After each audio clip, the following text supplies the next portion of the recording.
মধ্যপ্ৰাচ্যৰ যুদ্ধৰ প্ৰভাৱ মুদ্ৰাৰ বজাৰত ডলাৰৰ বিপৰীতে সৰ্বাধিক পতন শতকৰ দিশে ভাৰতীয় টকাৰ মূল্য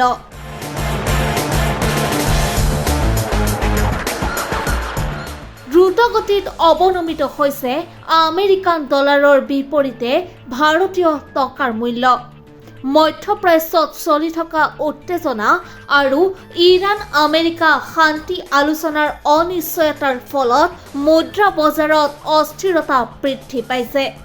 ইয়াৰ প্ৰভাৱ ভাৰতীয় মুদ্ৰাত স্পষ্টভাৱে পৰিলক্ষিত হৈছে।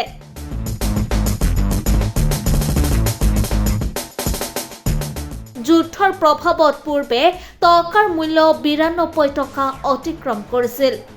সামান্য উন্নতিৰ পিছত পুনৰ পতন ঘটাই 9 মাৰ্চত 92.30 টকা হৈছিল। বৰ্তমান অৱস্থাত টকাৰ মূল্য পুনৰ তীব্ৰ অনমিত হৈ 95.74 টকাত উপনীত হৈছে।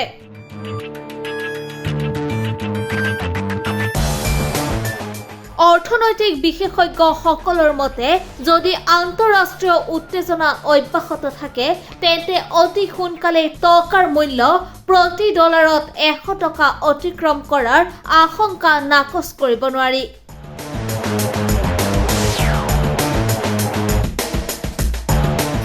টকাৰ পতনৰ সমান্তৰালভাৱে শ্বেয়াৰ বজাৰতো তীব্ৰ প্ৰভাৱ পৰিছে। সেন্সেক্স 900 পইণ্টৰ অধিক হ্ৰাস পায়। দিনান্তত সেন্সেক্স 1456 পইণ্ট নিম্নগামী হয়। ইফালে নিফটি 436 পইণ্ট হ্ৰাস পাই 23,379 পইণ্টত দিন শেষ কৰে।